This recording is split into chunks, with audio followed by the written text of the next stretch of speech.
Today we're covering P3 Savage. Let's begin.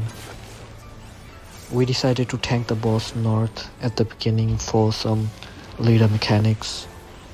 Scorched Exaltation is a raid wide, so put up your mitigations. Following this is going to be tether tank busters. Now these tank busters are basically tethers that need to be picked up from players by the tanks.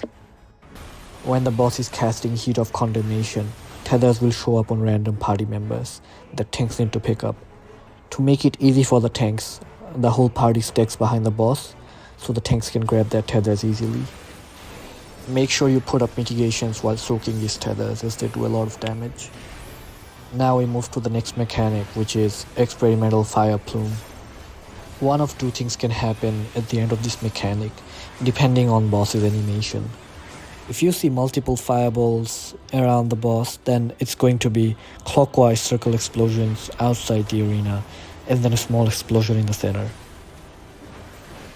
The clockwise explosion can begin anywhere, and to dodge you first stay in the center and then move to where the first and second explosion happened.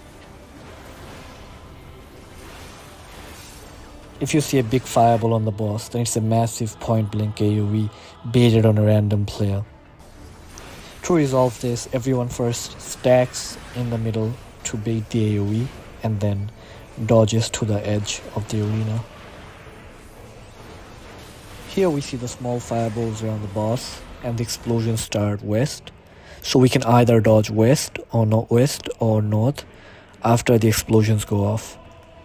It looks like I'm walking on the explosions, but I'm actually not, it's just a server tick. As the mechanic is ending, the boss will either do left or right cinder ring. As the name suggests, if it says left, then he's cleaving his left side, and if it says right, he's cleaving his right side. So just dodge to the safe side. Here it's left cinder wing, so we're gonna be on the boss's right side. Now right after this, you want to place the boss in the center for the next mechanic. Darkened Fire will place fire reds on either all DPS or tanks and healers. They also need to be a fixed distance apart. Now if you look closely, you'll see that the inner circle of the arena has 4 squares in intercardinal positions. And we're going to be using these 4 squares. So we pair up each DPS with a tank or healer in groups of 2 and assign each group a square. Each group will stand in their assigned square to bait the fire red by the end of this cast. I was paired with D3 and my square position was the northwest one, so I'm going to stand there to bait the fire red. As you can see, the fire reds have spawned, but right now they're invincible, so you can't deal damage to them. Until the next mechanic, which is Brightened Fire. All players will get a number on top of their head, which is the order in which the boss will drop fireballs on them. So our 8 players get 8 numbers, and each of the fire ads need to be hit with 4 explosions. When these ads get hit by 4 explosions, they become damageable, which is why we want to do that. And for this mechanic, we're using our 1, 2, 3, 4 cardinal waymarks on the inner circle. So we assign everyone spots like this. 1 and 5, take the north waymark. 2 and 6, take the east waymark. 3 and 7, take the south waymark. And 4 and 8, take the west waymark. Here I got number 8, so I'm going to the west waymark with number 4. And once the ads become damageable, you need to kill them fast because they do explode and they can wipe the party. But don't hit the ads until the party has dropped 4 explosions on them.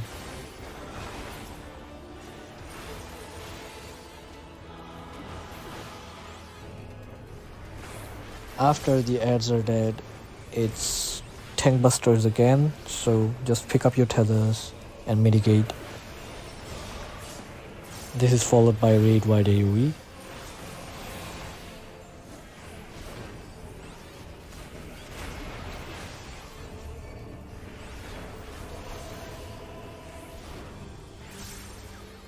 Devouring brand will make the cardinals unsafe. Following this will be Experimental Fire Plume, so stack middle in case it's the big fireball AoE. which is baited on players. It's multiple small fireballs, so it's going to be clockwise AoEs outside the arena, followed by an explosion in the center. So center will be unsafe and the cardinals are unsafe. So we're going to either A or B, depending on which explodes first. The first explosion happened at A, so A is going to be our safe spot. Just make sure you position yourself clockwise from A to avoid all AoEs. Stack tight because next it will be AoEs baited under all players. So we bait them under us and then we move to the safe spot. Then the boss will do left or right center wing, so just dodge to the opposite side. Here he's doing right center wing, so we're dodging to his left.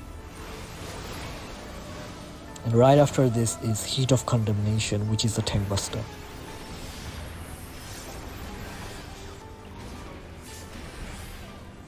And then Experimental Fire Plume once more. Multiple fireballs, so clockwise explosions, so just move to your safe spots. And then the boss will become untargetable. He will reappear on a cardinal and then one of two things are gonna happen. The boss has 3 heads. If his middle head is breathing fire, then it's going to be a cleave through the middle of the arena. All 8 players will also get spread AoEs on them, so they need to spread out on both sides. And that will resolve the mechanic. Now if 2 of his heads on the sides are breathing fire, then the middle is going to be safe. All DPS also need to pair up with a tank or healer, because the boss will drop AoEs that need to be soaked as a pair.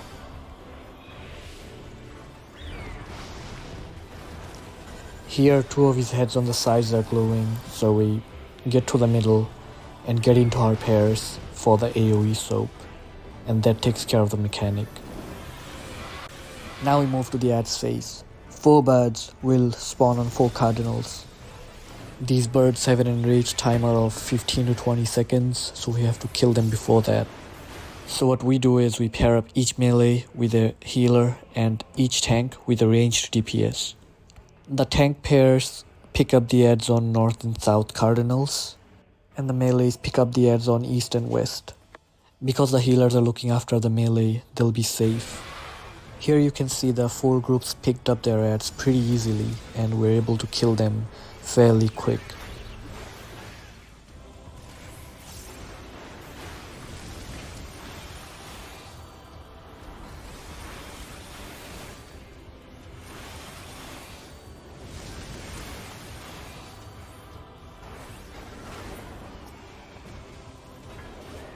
Now after you kill the ads, there will be a raid white, so heal up.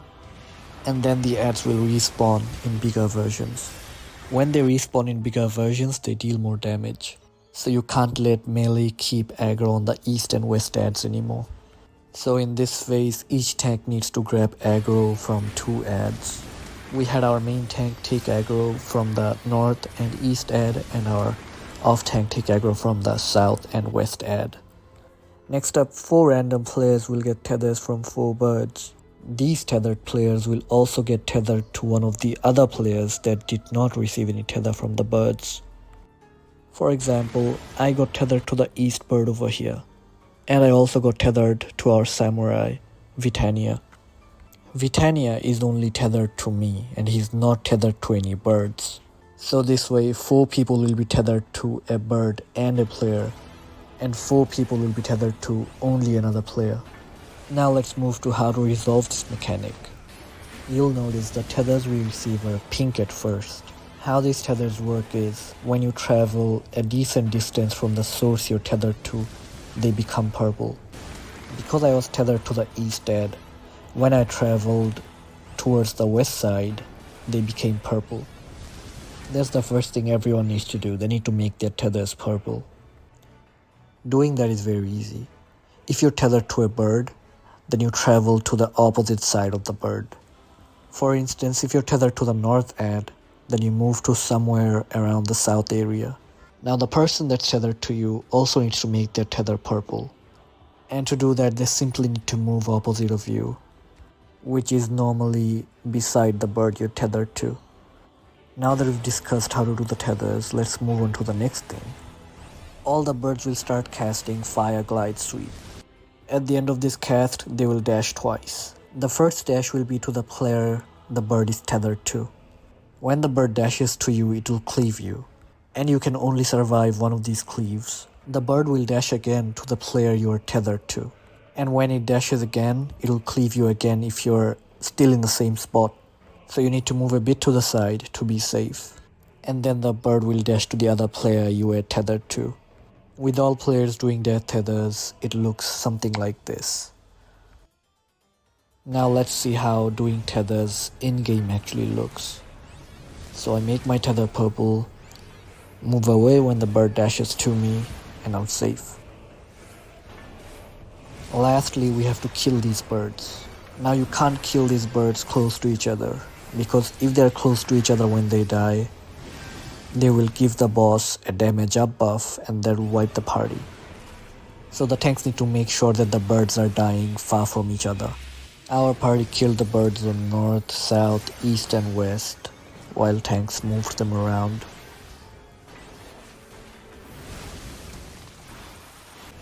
Here I have aggro on 2 birds and I pull them north, and then when one of them dies north, I took the other one east and killed it there. My off tank did something similar with the south and west birds. And when you finally kill them, you've done the ads phase. The ads phase does end with a big raid wide, so be careful.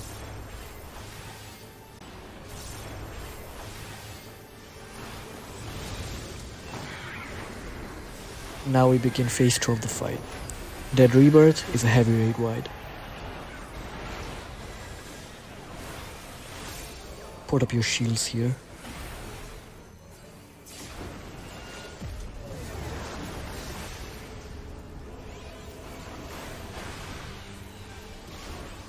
Next up is Heat of Condemnation, which is the tank tethers.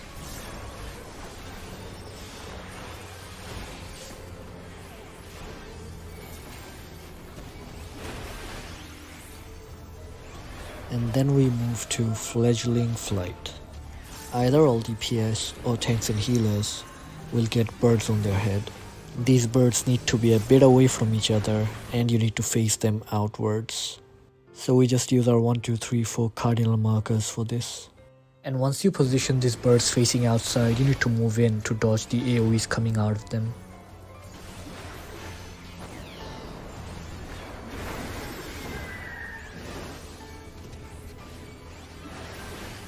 Experimental Glory Plume is a 2-step mechanic, and you need to watch the animation.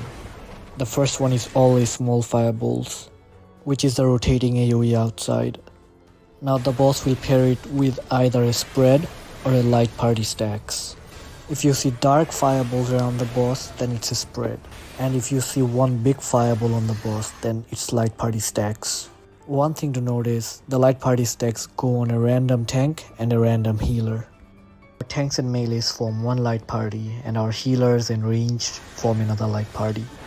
And to make enough space for everyone, the tank light party always dodges the rotating AoEs towards the north side, and the healer light party always dodges the rotating AoEs towards the south side.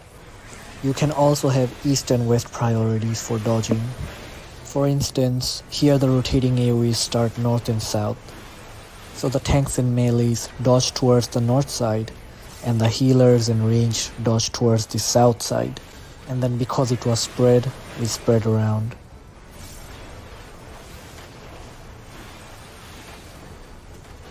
The spread AoEs are pretty big, so spreading can be tricky as well. We have the tanks and ranged spread around the outer circle, and we have the healers and melee spread around the inner circle. This way the melee can keep uptime and the healers can heal everyone. And when it stacks, we simply dodge the rotating AoEs and stack in our light parties.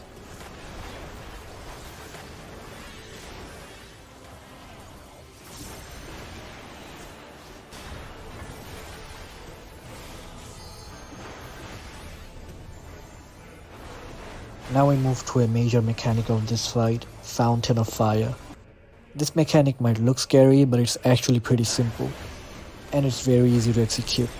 So first, the two closest players to the boss receive AoE markers on them. We have our tanks bait this at the beginning. There will also be two yellow puddles that spawn either north-south or east-west. If you stand inside these puddles, you take damage, but you also get a strong healing up buff. There's a lot of raid-wide damage going on in this phase, so we have our healers take these puddles, so they can make a great use of the healing up buff. So healers stand in their assigned puddles, and the people who baited the AoE markers from under the boss will take their AoE markers in front of those puddles. So I take mine in front of the west one, and my off-tank takes his in front of the east one. These AoE markers will explode shortly after and spawn a bird. While that's happening, our melee is moving under the boss to bait the next set of AoE markers. Another set of fire puddles will spawn, and our healers will move on to those next ones. Now after our AoE marker explodes and the bird spawns, the bird will also tether to us with a pink tether. And just like the ads phase, we move opposite of the bird to make the tether purple. My bird was on the west side, so when I moved towards the east side, it became purple. Make sure you only get cleaved by your bird and not any other bird. While all that was happening, the melees baited their AoE markers, and then they went in front of the next healer fire puddles. And then just like the tanks before, they spawned their birds, and then ran opposite of their birds with their tethers, and took the cleaves. While the melees are doing that, there will be one final set of fire puddles for healers, and the ranged DPS will move in under the boss to bait the last set of AoE markers.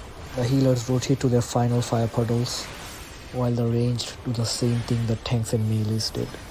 Two things worth mentioning is, there's a lot of raid-wide damage going out at this time, so the healers will be constantly healing. And the fire puddles always spawn clockwise. Now let's take a look at the mechanic once more without pausing. Tanks bait AoEs and healers take their puddles. Then tanks move in front of the puddles to bait the birds, and then go opposite of their birds to turn the tether purple, while the healers heal and rotate to their next fire puddles, and the melees and ranged do the same thing as the tanks.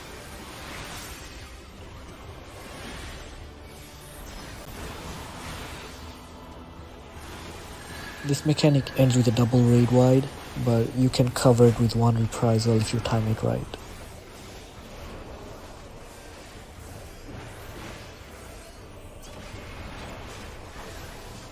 After this again we have tether tank busters, so do you think?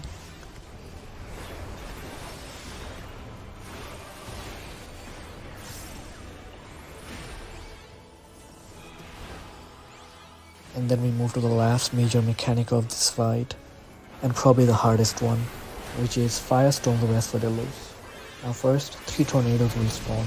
The spawn locations are fixed. It's north, southeast, and southwest. Next, the boss does Flames of Asphodelos. This spawns cone AoEs one by one. We always do a 3-2-1 dodge, where we stand on the third cone AoE, and then move to the first one after it goes off. The boss will also pair this with either a light party stacks or spreads. Because of this, tanks and melees always dodge the cone AoEs towards the north side, and healers and ranged dodge the cone AoE towards the south side. It's multiple black fireballs, so that's a spread. So we first dodge into the first cone AoE after it goes off, and then go to our spread positions. If you touch the tornado or jump through it, you will die. Just like how I died right here. Flames of Asphodelos once more, so cone AoEs once again. And now a bunch of things are happening. First, dodge the cone AoEs. And then tank tethers will spawn, so tanks need to grab these tethers. Then the boss will cast Storms of Asphodelos. At the end of this cast, the boss will do 3 cone AoEs towards the 3 closest players to the boss. Our 2 melees and 1 healer stand close to the boss and bait these cone AoEs east, west, and south. At the end of the cast, the tornadoes will also do a cleave towards the closest player. So our other healer and 2 ranged stand close to the tornadoes and face these cleaves outside. Lastly, the tanks grab their tethers and position northeast and northwest, and they take their tank busters there.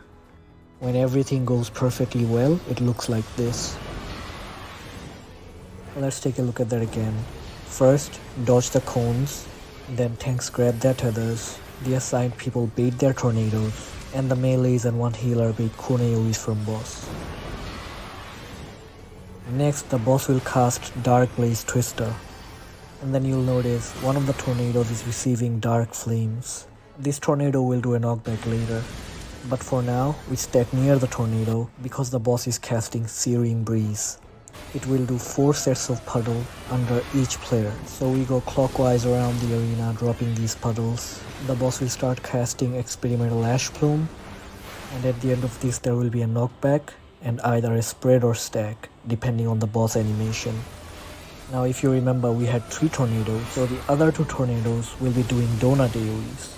So we actually have to get knocked back towards one of those 2 tornadoes. And because the stacks are actually light party stacks, we have our tanks and melees get knocked back towards the right tornado, and healers and ranged get knocked back towards the left tornado. At the end of Experimental Ash Plume, if you see multiple black small fireballs around boss, then it's a spread. So after you get knocked back, you'd have to spread around. Here we had one giant black fireball. Apologies, you can't see it because my character is facing outside. But because it was a giant black fireball, we're going to get knocked back and stack into our light parties. Make sure you always get knocked back into the donut AoEs from the other tornadoes. And then once the stack or spread goes off, you've done the hardest mechanic of this fight. This mechanic ends with a raid wide, so just mitigate. And then the tornadoes will disappear and we move to the next thing, which is Death's Toll. Either 4 DPS or the tanks and healers will get birds on top of their head. We're going to place these birds on the inner circle in our 1, 2, 3, 4 markers. But this time when we place these birds, we're going to place them facing inwards. So we got the birds and we're placing them facing inwards. Next, when the boss finished casting Death's Toll, everybody received a debuff with stacks. If you look at the top of my screen, I have a 24-second debuff counting down. And you'll be able to see that my debuff has 1 stack. But for some people it will be 2 stacks, and for some people it will be 4 stacks. The stacks indicate the number of times you need to get hit by AoE cleaves coming from the birds that we're placing on cardinals. So if you have 1 stack, you simply stand behind a bird. But if you have 2 stacks, then you need to stand on one of the intercardinal golden squares in the arena. And if you have 4 stacks, then you need to stand in the middle. After everyone's HP drops to 1%, healers need to quickly heal everyone back to full health. If someone is not back to full health by the time Life's Agony's cast finishes, then they will die. Life's Agony is also a heavy raid wide, so you need to put up your shields and mitigations. And then that's it. That's the fight. You've seen all the mechanics. Experimental Glory Plume, and it's a giant fireball first, and then multiple small black orbs. So that's a point blank AoE from center, and then spread. The boss is untargetable. And then his 2 heads are glowing, so it's middle safe plus pair up.